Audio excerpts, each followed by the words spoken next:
It was, it was all our first band. Yeah. We were trying. Oh We were trying to yeah. find ourselves. Yeah, like you were picking up the guitar, you were doing Yeah, okay. Not yeah. a good guitar player. Uh, I do like four chords. no, I remember you taught me how to play the solo to Stacy's mom. And then Mm. from there I was like, oh, now I want to play guitar Oh, you like got the real bad. bug. Yeah, yeah, You got yeah. the bug. And I did decent like with my musician career. Mm. Like never went like all the way, but I was almost to the show. Was that your first when you got into the guitar then, was Mm. that the first music thing that you had ever done up until that time? No, Or I took piano like in second grade. Like they pulled me out of class and they're like, "You got ADHD. Let's let you bang on these keys." mm. And I was like, "All right, cool." And how was that? How was that experience? Piano was fun. Yeah. Yeah. Did you take anything away from it? Did you learn anything? No, No. no. Hmm. Like I before like I played the guitar, I thought piano would be like something that I would always play Mm. because I would like fiddle around Like with Jerry it and stuff. Lewis. Yeah, yeah, yeah. But then after I got the guitar, I was like, This is more like me. yeah. Because you can't really headbang. I mean, you can, but like, You look silly. yeah, it's just Yeah. there's just a distinct feeling of like holding the instrument like right here, like close to your heart. Yeah. You know what I'm saying? You can't do that with a piano. No, yeah. Like It's you, more close like, to your, yeah. your, you know. And then like when we like drop the electrics down, it's like hovering over Yeah. your space. Yeah. The What's hum, more? the hum of the electricity. You're like, What- I like Yeah, I this. like this. It's like, we're done playing. Put your guitar down. I don't want. I don't want to. What is more sexually suggestive, Hmm. guitar or piano? So I feel like you could seduce with both. You think so? I feel like the piano is more of a seductive instrument. You know what I'm saying? Like, But I feel okay. So I feel like you could be correct, oh, I know I'm correct. but the thing is, I feel like with a piano, they gotta trust you. Cause what I feel with the piano is like, it's like right now, if me and you were just chilling, you trust me, right? We're in this room together, and it's like, hey, let me do do do do do. You'd be like, oh. But with a guitar, it's kind of like a lasso, you know. You could be from afar and just be like, and it brings them in. What do you think? Piano, you're playing the long game. Like guitar is like quick, like it's flashy. Girls can be like, oh my god. But like with the piano, you're like, hey, sit down next to me. Sit down, Let's yeah. get real close. Yeah.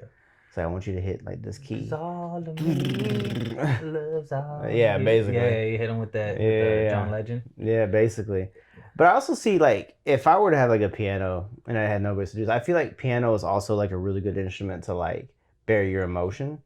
Like Yeah, like you're just like sad, right? Yeah. That you play piano. I got you. You play like the most You are melancholy. beautiful. You play like the most melancholy but beautiful stuff on the Yeah, piano. I feel piano's hard for me because it's like pushing buttons.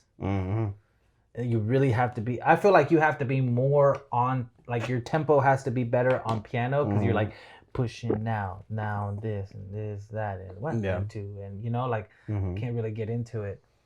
But with guitar, I feel like maybe it's because I played guitar more and I can just kind of it's autopilot now. Yeah, a little bit of that. Yeah. I got you. So what was the first guitar you ever had? You've seen it. It's this black Charvette that I used to have. Gotcha. I got it from like my stepdad's brother. Yeah, that's a good one. And it was slightly smaller, so like to learn on, like my fingers didn't have to stretch as far. But it had like a real grungy tone that I liked to it. Yeah, it was a good one. It was a good one. How'd you feel when you first started playing music? Did you feel powerful? I felt irritated because I felt like there was like so much up here that just was not translating here. Yeah. I was like, this is bullshit. Yeah. You know what I'm saying? Why am I not great yet? Yeah, basically like week one. Yeah. I do remember the first time I pulled out because we had like a lot of friends who were musicians and they'd like fiddle around the guitars and I'm like, hey, let me see your guitar. And like, okay, whatever. And the first time I actually like like they're like, what? Do. They're like, you play now? I'm like, it's like, yeah, it's basically like it's just that Barracuda. Yeah. And so then it just like progressed from there. Yeah. Yeah. That's dope. I remember witnessing your evolution. It was so bad in the beginning. I also wasn't very like structured or like Because like you were always like, hey, I'm learning. I'm like, that's cool. I'll do it when I feel. Like, which I think works better for me because if I feel it, like I pick it up quick. Yeah. That's cool. But if I'm like, practice. Yeah. I'm a practice guy. I like to practice things. Yeah. But yeah. Okay. So you got into music, right? Now you're an ex-actor, letting go of your dreams, of your childhood dream. Yeah. Right. Now you got being a Power Ranger. Yeah. Being a Power Ranger. Now you got a new dream, right? How in your mind, how far did you think you were gonna go in music? Like what did you think? Like you're like, oh, this is the goal, or did you even have a goal? Were you playing it by ear? Like what is how did you think about that? I just played it fast and loose, right? Like I figured like Patrick Swayze type shit. Yeah, like I was like, you know what? Nobody in my immediate circle that I could jam with is really that good, and I'm not that good. Yeah. I was like, so maybe like we'll just like, you know, come up with a couple cool things and hang out. Like I always thought it was more like a social thing, until I actually got into like legit band, and I was like, how did that feel? I was like, I gotta pay to be here. Like y'all want? What? I was like, y'all want band dues? What? But it was like to pay for like studio time. It was to pay for. Y'all were already like that was your first band was already there. So I joined an established band because like they were a little softer, right?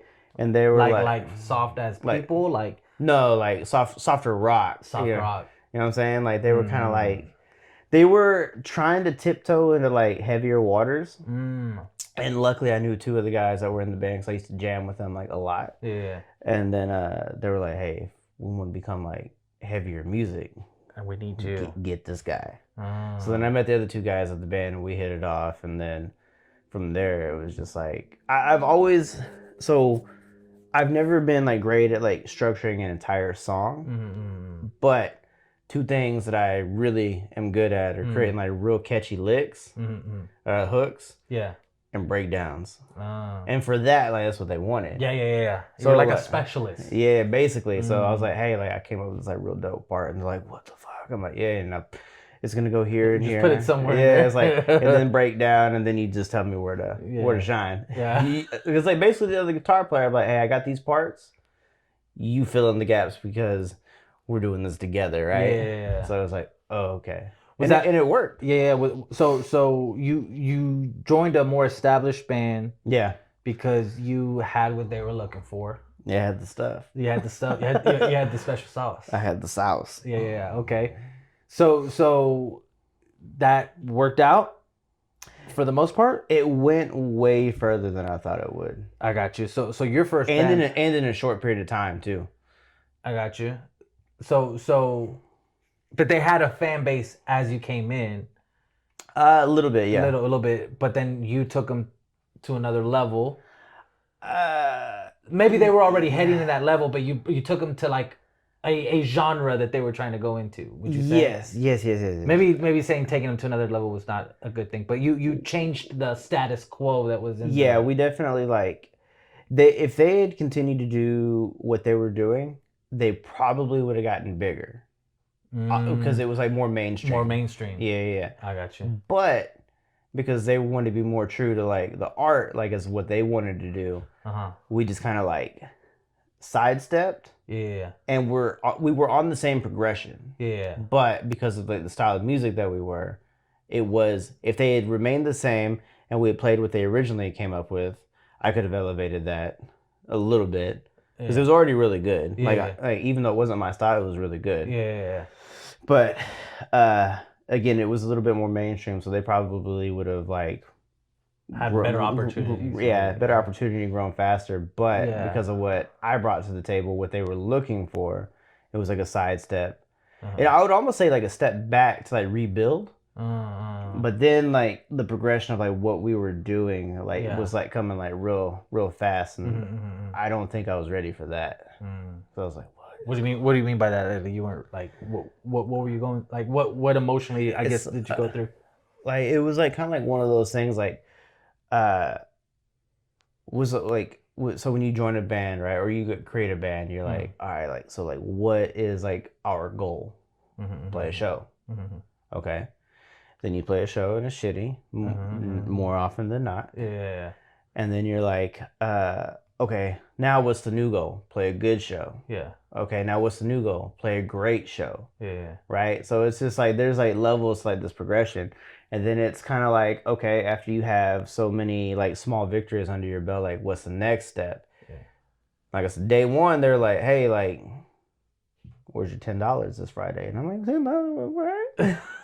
It's like that's the wild. It's like they'd already been putting in, which is crazy because now like I didn't know that was a thing. Band dues? Yeah, band dues. I didn't know that was a thing because in all the bands that I was at, we just forked up money when we needed it. And basically, you bring your own shit, and if something needs to happen, then you know you do. I mean, okay, so figure it out. So I do think band dues is good. Mm-hmm. It makes sense now if you think sense. Because like literally like I was with them for a couple months before they're like, hey, like we're going to the studio, and I was like, okay, yeah. But by that time, like between like 5 different people putting in, you know, $10 a week, you know, over a couple months, like it builds. Yes, we had to pay a little bit out of pocket, but that hit wasn't as much because we had band dues. Yeah, and that's crazy though, because because I'm thinking about your journey, right? And you went from not being in a band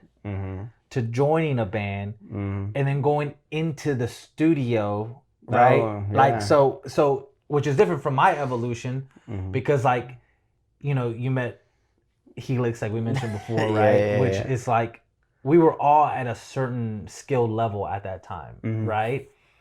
And as some people progress and don't progress, you know, like, you know, you progress at different levels. It really is the amount of time you put into it.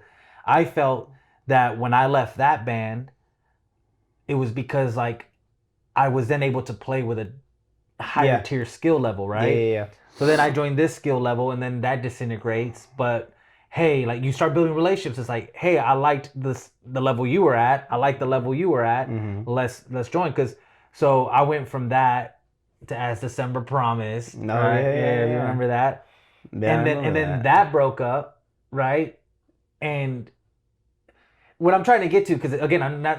This interview is about you, but what I'm trying to get to is that like you start progressing, like in different levels. Yeah. And then usually once you get good enough with a group of people, then you're like, hey, we should probably record something. Yeah. But you kind of skipped a few steps. I skipped a lot. And you got hit with the reality of like, I'm about to put something down that's gonna sound a certain way. Yeah. Forever. How confident were you in your skill level, but then also being faced with the reality of like, I'm about to lay something down, you know? So I felt like my skill level I felt like my skill level was good for live and like autopilot because it allows for little mess ups, right? Yeah. There's nobody's perfect. Yeah. But I felt like my creative level was like far exceeded that. So like skill live and my creativity, I felt like were real high. But my skill level in the studio, I hit rock bottom.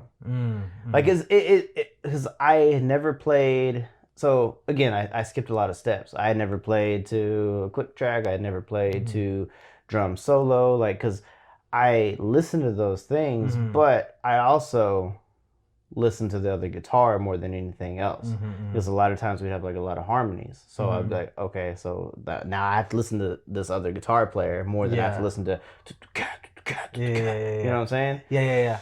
And so for people that don't understand that, right, I understand what you're saying because so when it comes to your creativity is mostly in the writing process, right? So you know, you felt like you were pretty high in the creative process. Very high in the creative process. But you don't have to lay anything down.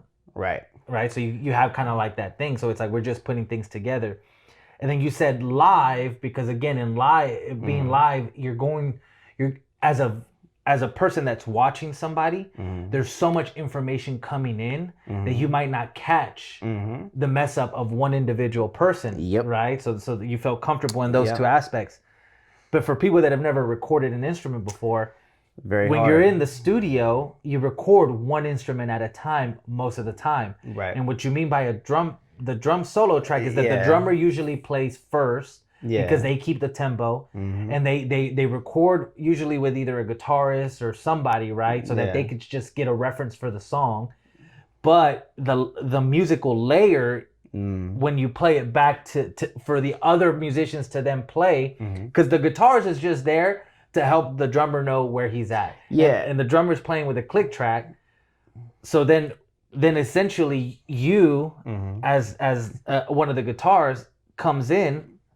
And were you just playing with the drums, or was it drum and bass? So we had like the drums, the bass, and like a guitar scratch track. Oh yeah, which is probably the one that played with the drummer. Yeah. Yeah. Just for it to lay down. But it was super humbling because I couldn't, like, in the studio, like, and I know this about myself too. Like, if I were to be in a band, like, now, especially like now, because I haven't like done anything, like, I'd be like, all right, this is what has to be played. Yeah. This is how you play it.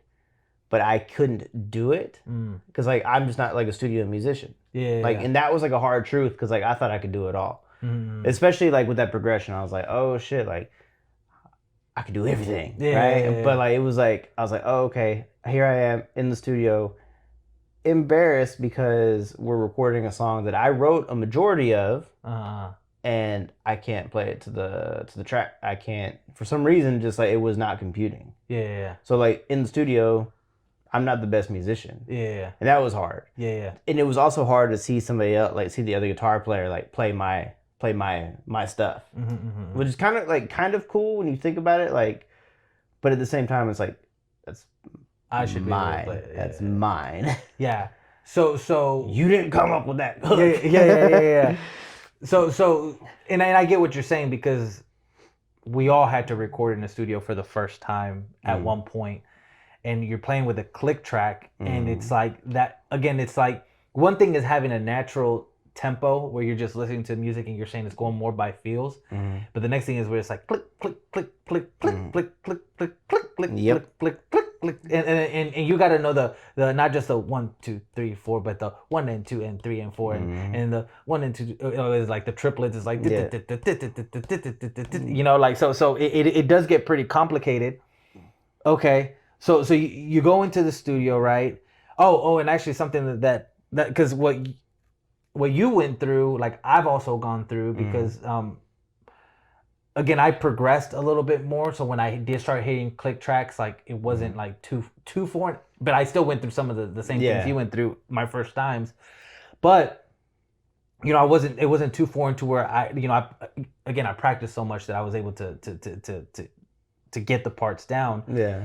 But what I realized is a difference between just your average schmo musicians like us that just pick up a guitar at a certain point in their life and play, and actual performing musicians. Because some people can perform, and it's like even now, and you know, I sing for my family. It's very rare that I can play or sing a song without kind of messing up once. But there's some people that can play a song multiple times and only mess up once out of 50, once out of 100. It's like, so some people are really high up there. So I, in a way, like at the time, nobody tells you that, right? You're in the studio and you're like, oh fuck, like am I even this, that? Which I want to go into how you felt, like not to like relive the moment, but just so that people know like what musicians go through, right? But so I do want to ask you about that. But nobody is sitting there while you're going through your doubts and your embarrassment to say, hey dog, the amount of people that can actually play something without messing up and become performing artists. And what I mean by performing artists, I'm not talking about bands, I'm talking about people in orchestras, you know, that sit there and like they have to play perfect every single time. Every time. And they do. So nobody was sitting there to tell you, hey, it's okay. I got a little bit of it's okay. And I never really got the look of like this was a bad idea to have you here. Like it was never that, because obviously like I had contributed so much to like the change. Yeah. But it was just kind of like one of those things like where it was like, maybe this aspect isn't for you. And I was like, maybe you're right. You know what I'm saying? So that first time it was hard, but then like the second time that I was in the studio, like to actually record, like, so we went to record a track the first time. Okay. And then the next time I was in the studio was record an album. How long was the time? Probably like 7-8 months. Okay, so it should give you enough time to learn from your. So it was a little bit better, but my stage performance like had become so much more. Yeah.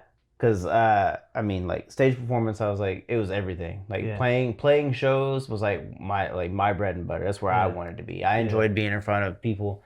Like the largest crowd we had was like close to 700 people. We got to play with like Chiodos and the Color Morale and like a couple bands like that. And I was like, this is fucking it. Yeah. And at the time, the producer who was gonna do our album was also in a really big established band, Memphis Mayfire. Mm-hmm. So that's why I was. So like everything like just came at me like real fast. Yeah. And I never really feel like I earned it because like how like you practiced all the time, right? Yeah. Like I started to get really good because we would do practices on Fridays and Sundays, and I'd practice on my own on Saturdays. Yeah. So like where I went with like no practice and I was just like creating shit.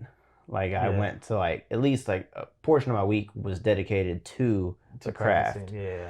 And it just got to be like our songs, like we knew everything about the songs. Again, that's live though, and in practice, you're trying out new things. If it doesn't work, you're like, oh, okay, I'll go back to what I know. Yeah.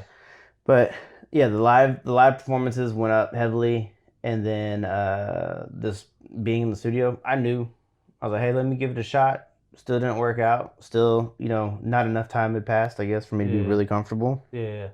But I was like, this is everything that I've got for you to lay down on this track. So this is what you need to play. I got you. So it was like, because now we're not just doing one track, we're doing the whole album. So how many songs? There were 8 actual songs and like 2 interludes. So that's not bad. Yeah, and it had all come within like that 7-month gap, pretty much. From when you joined the band. Yeah. So when you joined the band, you went straight into recording a track. Pretty much. Oh shit. We pretty much we wrote our first track together and then we recorded it. And then by the time that we went back, that first track we had made 10 times better because now we had found an established sound. Yeah. And you kind of knew what to do. Yeah. So that was cool. So how long? Because this is still your first band. Mm-hmm. How long was the whole life of the band? It probably almost 2 years. 2 years. Almost 2 years. Yeah. Hey, if you've ever been in a band, that's a long time. Yeah, it's a long time. I mean, we just kept gaining traction.